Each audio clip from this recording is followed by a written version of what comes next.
ഇപ്പോൾ ഇന്ന് പറയാൻ പോകുന്നത് ഡിവൈൻ ജസ്റ്റിസ് എന്ന ഒരു കഥയാണ്. ഡിവൈൻ ജസ്റ്റിസ് എന്ന് വെച്ചാൽ നമുക്ക് മലയാളത്തിൽ വേണമെങ്കിൽ ദൈവനിധി എന്നാണ്, അല്ലെങ്കിൽ ദൈവിക തീരുമാനം എന്നൊക്കെ പറയാം.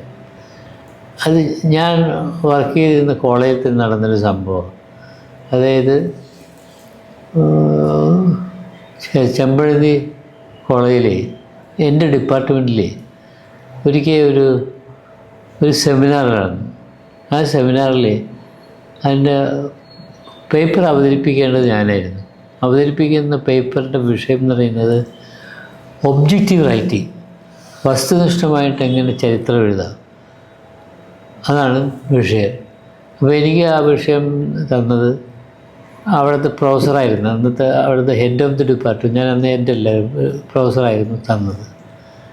അങ്ങനെ ഞാൻ ആ വിഷയത്തെക്കുറിച്ച് എനിക്ക് വളരെ വ്യക്തമായിട്ട് പഠിപ്പിക്കുന്നൊരു വിഷയമായിട്ട് വളരെ വ്യക്തമായിട്ട് അത് പറയാൻ കഴിഞ്ഞു. അപ്പോൾ അതിൻ്റെ അകത്ത് ഉദാഹരണങ്ങൾ പറഞ്ഞ കൂട്ടത്തിൽ ഞാൻ പറഞ്ഞ പണ്ട് കാലത്ത് ഈ നമ്മുടെ നാട്ടിൽ ഒരു കീഴ്വഴക്കമുണ്ടായിരുന്നു. കീഴ്വഴക്കമുള്ള ഒരു സിസ്റ്റം തന്നെയുണ്ടായി. അതിൻ്റെ പേര് സംബന്ധം എന്ന് പറയുന്നത്. സംബന്ധം എന്ന് വെച്ചാൽ നായർ സ്ത്രീകളുമായിട്ട് നമ്പൂതിരികൾ വേഴ്ച നടത്തുന്നതിനെയാണ് സംബന്ധം എന്ന് പറയുന്നത്. അപ്പോൾ ഈ സംബന്ധം ശരിക്കൊരു അസംബന്ധമാണ്. ആ അസംബന്ധത്തിന് അതിനെ സാങ്ക്ടിഫൈ ചെയ്തു, അതിനെ ന്യായീകരിച്ചുകൊണ്ട്, അതിനെ ദൈവികത്വം കൽപ്പിച്ചുകൊണ്ട്, അത് സോഷ്യൽ ജസ്റ്റിസായിട്ട് അതിനെ ഒരു ചിത്രം ആ കാലത്തെ എഴുത്തുകാരെല്ലാം കൊടുത്തിരുന്നു. അങ്ങനെയാണ് ഇതിന് സംബന്ധം എന്ന് പറയുന്നത്. അപ്പോൾ അന്ന് ആ കാലത്ത് സംബന്ധം എന്ന് പറയുമ്പോൾ ഒന്നിൽ കൂടുതൽ നമ്പൂതിരിമാരായിട്ട് വേഴ്ച നടത്തുന്ന സ്ത്രീകളുണ്ടായിരുന്നു. അപ്പോൾ ഒരു സ്ത്രീ പറയാണ് ഇന്ന അരമനയിലെ നമ്പൂതിരി എൻ്റെ സംബന്ധക്കാരാണെന്ന് പറഞ്ഞാൽ മറ്റേ സ്ത്രീ പറയും നിനക്ക് ഒന്നല്ലേ ഉള്ളേ, നിന്നെ തന്നെ അരമനയിലെ നമ്പൂതിരിമാർ എൻ്റെ സംബന്ധക്കാരാണെന്ന് പറയും. അപ്പോൾ നമ്മൾ MA BA PA MA PhD എന്നൊക്കെ പറയുന്ന പോലെ ഡിഗ്രികൾ ഉള്ളതുപോലെ ഇതൊരു ക്വാളിറ്റി ആയിട്ട് ഈ നമ്പൂതിരിമാരായിട്ടുള്ള സംബന്ധത്തിൻ്റെ എണ്ണം കൂടുന്നതനുസരിച്ച് അത് ക്വാളിറ്റിയും അതൊരു ഡിഗ്രികളായിട്ട് വിശേഷിപ്പിക്കുന്ന ഒരവസ്ഥ ഉണ്ടായിരുന്നു. ഞാനിത് പറഞ്ഞ് നിർത്തിയത് ഉടൻ തന്നെ ഈ കോളേജ് അധ്യാപകരും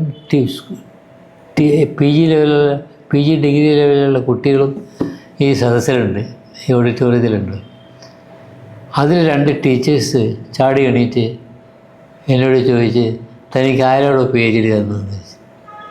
അപ്പോൾ ഞാനതിന് മറുപടി ഒന്നും പറയാൻ പോയില്ല. കാരണം ഇവർക്ക് ഒരു സ്ത്രീ അന്നത്തെ ഒരു DGP ആയിരുന്ന ഒരാളുടെ മകളാണ്. വേറൊരു സ്ത്രീ മനോരമയിൽ ഒരു റിപ്പോർട്ടറായിരുന്ന ഒരാളുടെ ഭാര്യ. അപ്പോൾ ഇവർ എന്തുകൊണ്ട് രണ്ടുപേരും നാല് സ്ത്രീകളാണ്. ഞാൻ അവരെ ഉദ്ദേശിച്ച് പറഞ്ഞതല്ല, ഞാൻ കോമണായിട്ട് നമ്മുടെ ഈ നാഗമയ്യയുടെയും പിന്നെ അതുപോലെ പല ആളുകളുടെയും ട്രാവൻകൂർ മാനുവലിലും പിന്നെ ചില ആധികാരിക ഗ്രന്ഥങ്ങളിലൊക്കെ എഴുതിയിട്ടുള്ള കാര്യം ഞാനീ പറഞ്ഞത്. പക്ഷേ അവിടെ ബഹളമായി ഹാളിൽ മുഴുവൻ ബഹളമായി കഴിഞ്ഞപ്പോൾ ഇന്നത്തെ പ്രിൻസിപ്പൾ ഒരു സതിയാണ്. ഇപ്പം അവരില്ല, മരിച്ചുപോയി. അവരുടനെ വന്നു. പ്യൂൺ ചെന്ന് പറഞ്ഞു അവിടെ ബഹളം നടക്കുന്നു, വരാൻ പറഞ്ഞ് അവർ വന്നു. അവർ വന്ന് ചോദിച്ചപ്പോൾ ഞാൻ പറഞ്ഞു ഞാനുള്ള സത്യമാണ് പറഞ്ഞത്, ഇത് ഇന്ന പുസ്തകങ്ങളിൽ സംഭവമുണ്ട് അത് പറഞ്ഞു. ഇവരത് തെറ്റായിട്ട് വ്യാഖ്യാനിച്ചു. അപ്പോൾ മോഡറേറ്റായിട്ടൊരു സാർ അവിടെ ഇരിപ്പുണ്ട്. അയാൾ പറഞ്ഞ് ഈ സാറ് പറഞ്ഞത് കറക്റ്റാണ്, ഇവർ തെറ്റായിട്ട് മനസ്സിലാക്കിക്കൊണ്ടാണ് എന്ന് പറഞ്ഞ് അങ്ങനെ അങ്ങ് പോയി.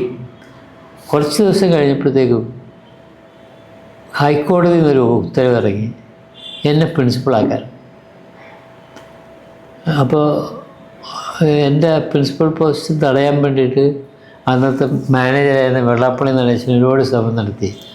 വെള്ളാപ്പള്ളിയുടെ വക്കീൽ രാജൻ ബാബു നിരന്തരമായിട്ട് ഈ കേസ് നീട്ടിക്കൊണ്ടിരിക്കുകയായിരുന്നു. കേസ് എടുപ്പിക്കാതിരിക്കാൻ വേണ്ടി ഒരുപാട് ശ്രമങ്ങൾ നടത്തി.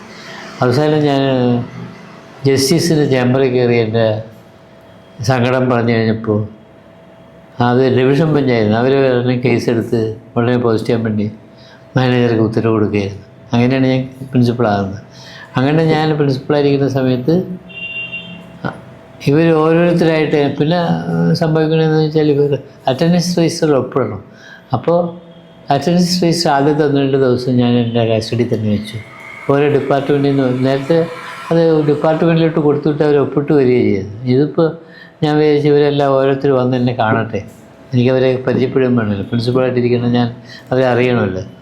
അങ്ങനെ എല്ലാവരും നോട്ടീസ് കൊടുത്ത് എല്ലാവരും പ്രിൻസിപ്പാളിൻ്റെ മുറി വന്നിട്ട് ഒപ്പിടാൻ വേണ്ടി ഞാൻ ഓരോരുത്തരായിട്ട് വരാൻ തുടങ്ങി. ഇവരും എന്നെ പറയും, എൻ്റെ ഈ ഡിപ്പാർട്ട്മെൻറ്റിൽ എന്നെ അവഹേളിച്ച, എനിക്ക് എന്നെ അവമാനിച്ചെന്ന് തന്നെ വേണമെങ്കിൽ പറയാം. അവരെല്ലാം തന്നെ എൻ്റെ മുന്നിൽ വന്ന് ഒപ്പിടുകയും എൻ്റെ ഔദാര്യത്തിന് വേണ്ടി നിൽക്കുമ്പോൾ കാത്തു നിൽക്കുകയൊക്കെ ചെയ്യുന്നുണ്ട്. അപ്പോഴും അവരെ അങ്ങനെ ചെയ്യിച്ചതല്ല ഞാൻ, പക്ഷേ അവിടെ അങ്ങനെ ചെയ്യേണ്ടി വന്നു. പിന്നെ പല സന്ദർഭങ്ങളിലും അവർക്ക് എൻ്റെ അടുത്ത് വരേണ്ടി വന്നു. അപ്പോൾ ഇതാണ് ഡിവൈൻ ജസ്റ്റിസ്, ദൈവനീതി, ദൈവത്തിൻ്റെ ഒരു തീരുമാനമാണ്. ഇവനെ അവഹേളിച്ചതിന് പകരം അവൻ്റെ മുന്നിൽ തന്നെ ചെന്ന് നിൽക്കുക എന്നുള്ളത്.